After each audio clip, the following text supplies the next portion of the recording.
Assalamualaikum warahmatullahi wabarakatuh. Selamat malam.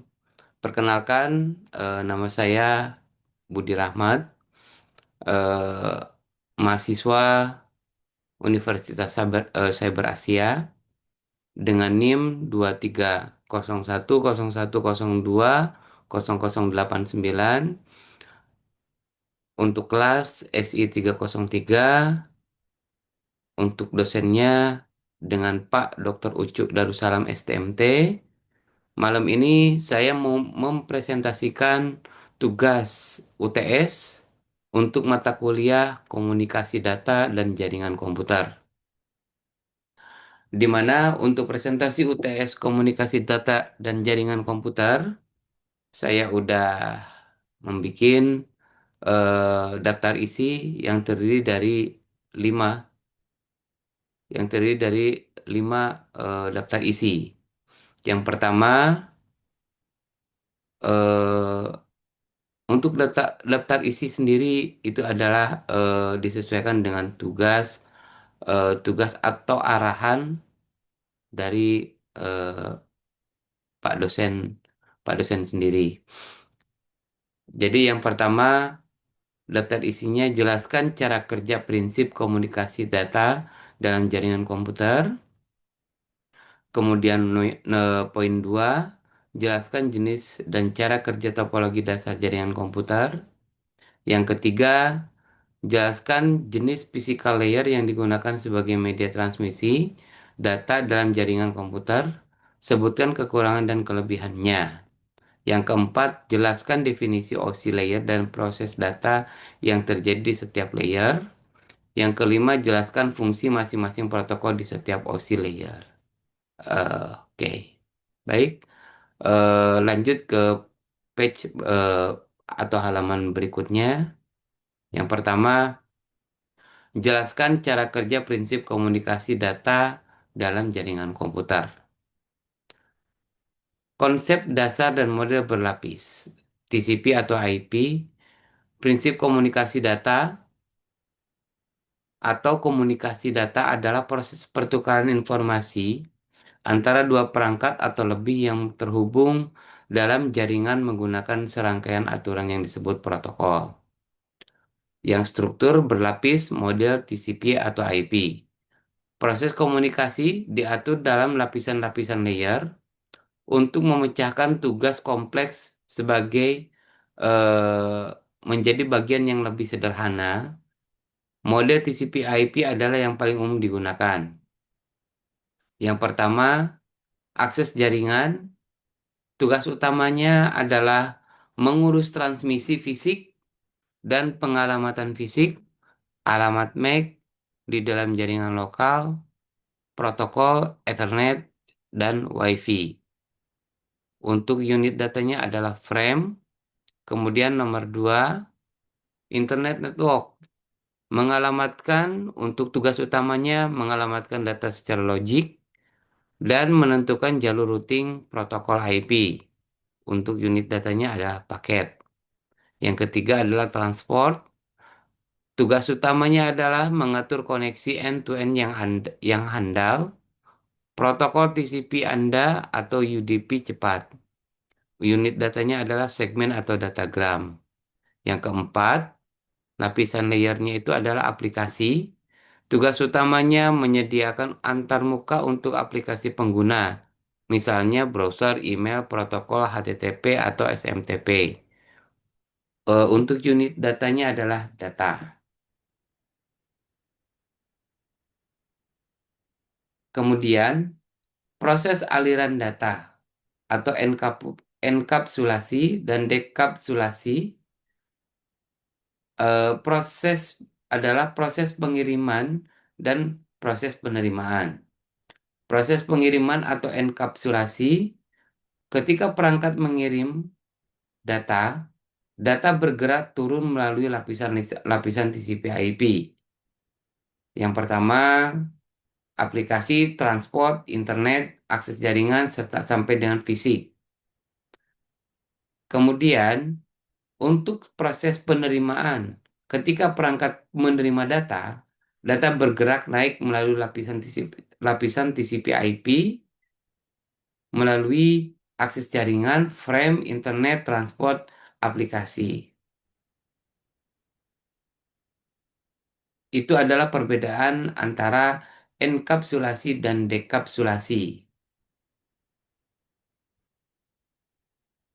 Kemudian, jelaskan jenis dan cara kerja topologi dasar jaringan komputer. Topologi jaringan adalah tata letak fisik atau logik dari dari node dan koneksi di dalam jaringan komputer. Untuk jenis-jenis topologi terbagi menjadi 4 dasar utama. Yang pertama itu adalah topologi bus atau bus. Deskripsinya, semua perangkat terhubung ke satu kabel pusat, backbone, melalui T-konektor. Kelebihan utamanya mudah diimplementasikan, kabel yang digunakan sedikit. Kekurangan utama sulit mendeteksi masalah. Seluruh jaringan lumpuh jika kabel utama putus. Nah, saya mau menjelaskan sedikit perihal backbone, di mana ya saya bekerja di salah satu perusahaan telekomunikasi dan kebetulan sebagai infrastruktur telekomunikasi bagian optik terutama backbone, fishbone sampai ke last mile. Di mana untuk backbone-nya itu sendiri diperlukanlah untuk antisipasi kekurangannya itu. Untuk antisipasi kekurangan utamanya itu adalah bagaimana supaya membuat redundancy. Di mana jika memang misalkan ada fiber cut gitu kan, fiber cut itu bisa langsung eh, backup linknya itu langsung langsung auto nge-backup lah.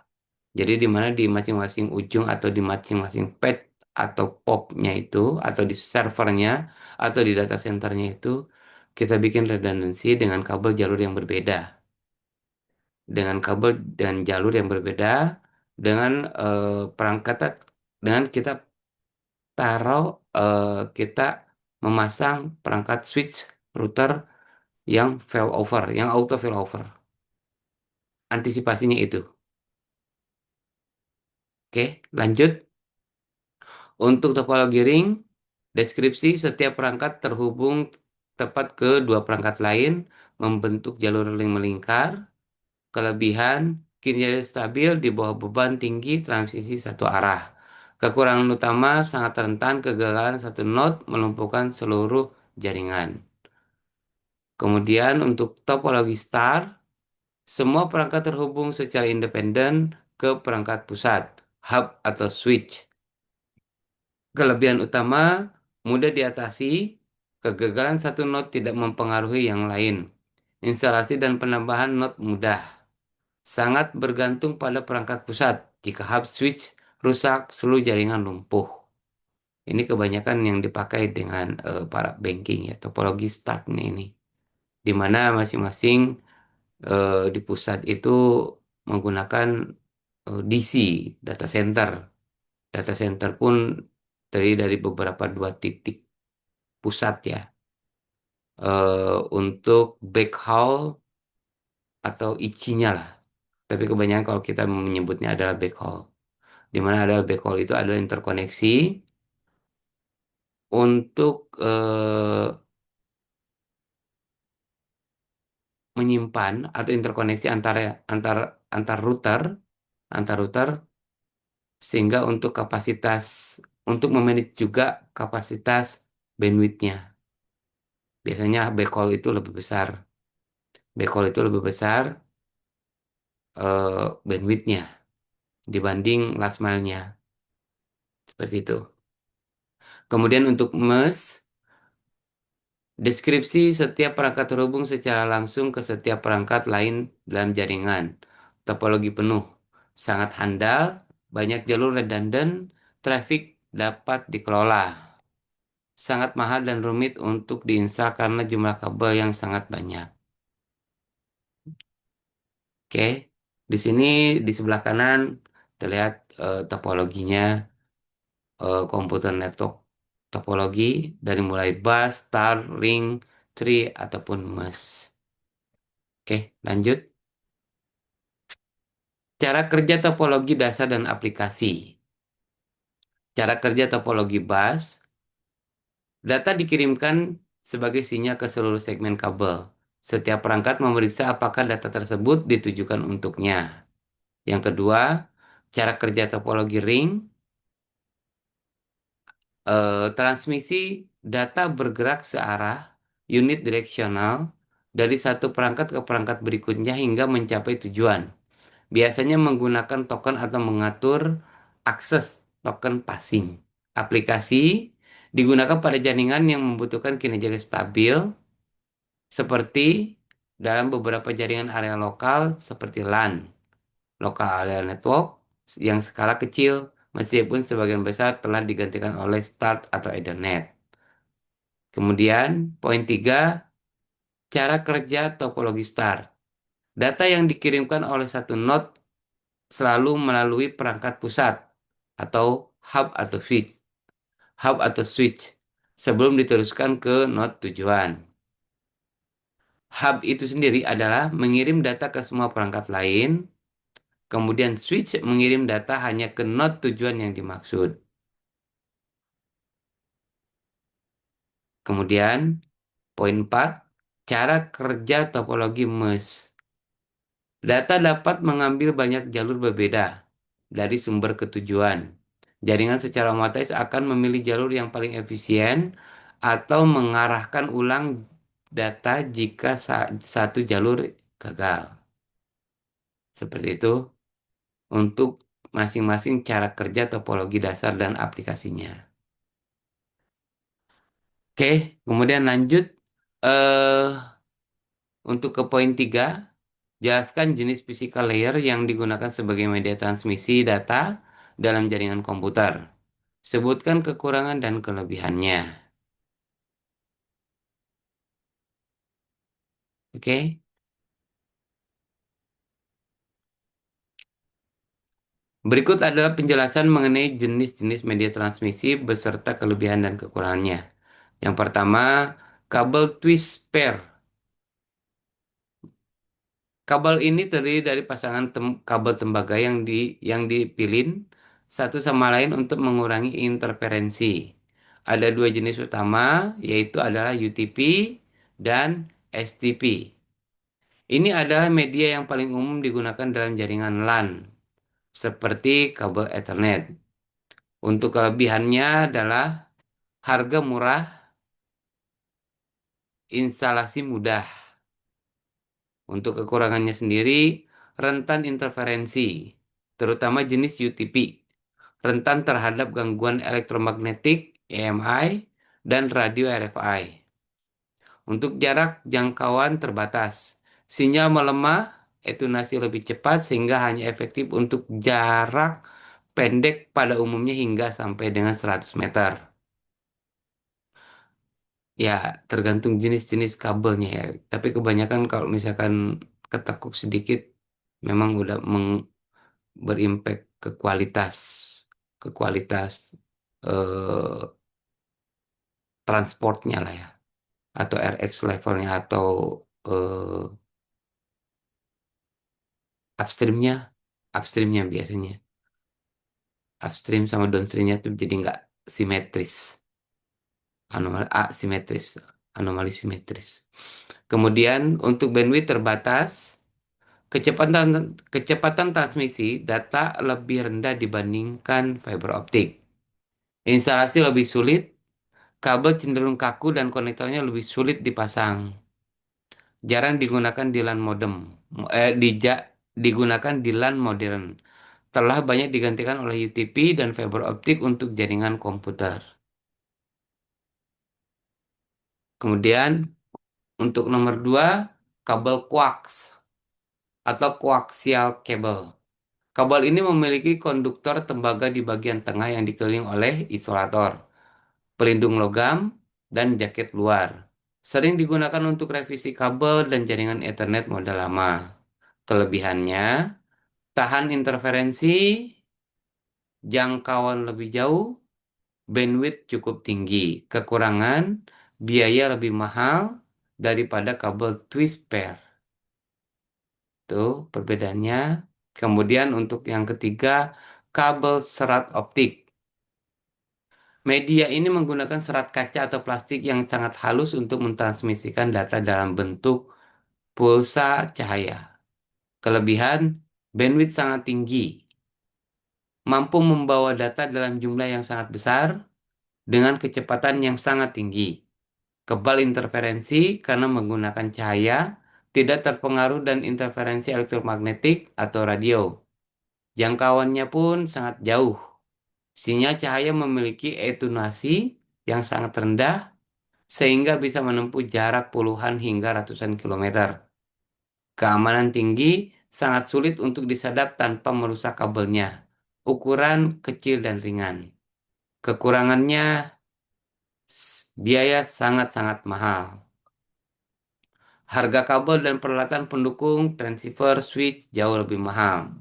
Instalasi dan perawatan sangat sulit, butuh ketelatenan, monitoring sangat-sangat dibutuhkan maksimal ya, dan membutuhkan keahlian khusus dan detail perihal kabel untuk infra telekomunikasi yang berbasis serat optik ini. Dan kekurangannya itu rapuh, ketekuk sedikit bisa patah untuk apa jenis kabelnya. Ada kabel satu core, 2 core, 12 core, 48 core, hingga 96 core untuk backbone-nya. Oke. Kemudian lanjut poin 4, jelaskan definisi OSI layer dan proses data yang terjadi di setiap layer. Definisi model OSI.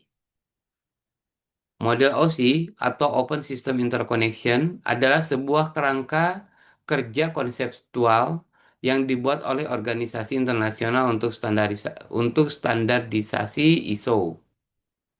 Model ini model ini menstandarisasi fungsi sistem telekomunikasi atau komputasi tanpa memandang struktur internal dan teknologinya. Tujuan utamanya adalah untuk memungkinkan berbagai sistem komputer dan jaringan yang berbeda untuk berkomunikasi satu sama lain.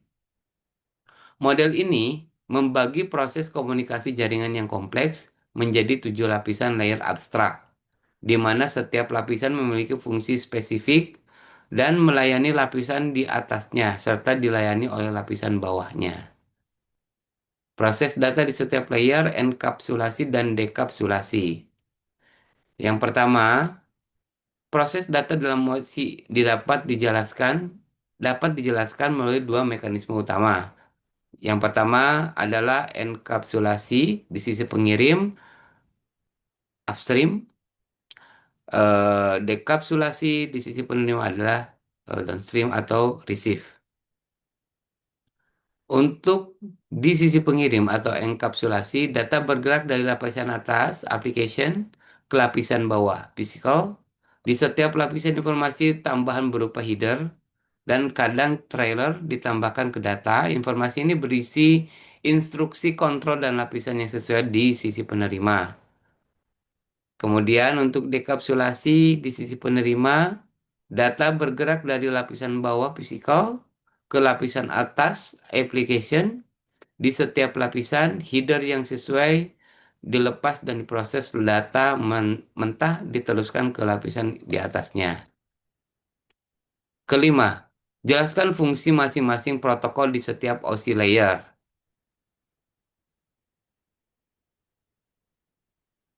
Definisi model OSI. Sumber-sumber tersebut lebih berfokus pada definisi dan fungsi umum dari setiap lapisan OSI, serta media transmisi fisik, daripada memberikan rincian terhadap protokol spesifik yang beroperasi di setiap lapisan. Untuk definisi model OSI, saya mencatat atau mengkelompokkan itu terdiri dari empat: application layer, transport layer, network layer, sampai dengan data link layer. Di mana untuk aplikasi layer atau lapisan aplikasi, sumber ini menyebutkan protokol seperti HTTP, SMTP, dan FTP sebagai contoh aplikasi yang menghasilkan data untuk dikirim. Kemudian untuk transport layer atau lapisan transport, sumber ini menyebutkan TCP dan UDP saat menjelaskan proses pemecahan data dan penambahan header port. Yang ketiga, network layer, lapisan jaringan.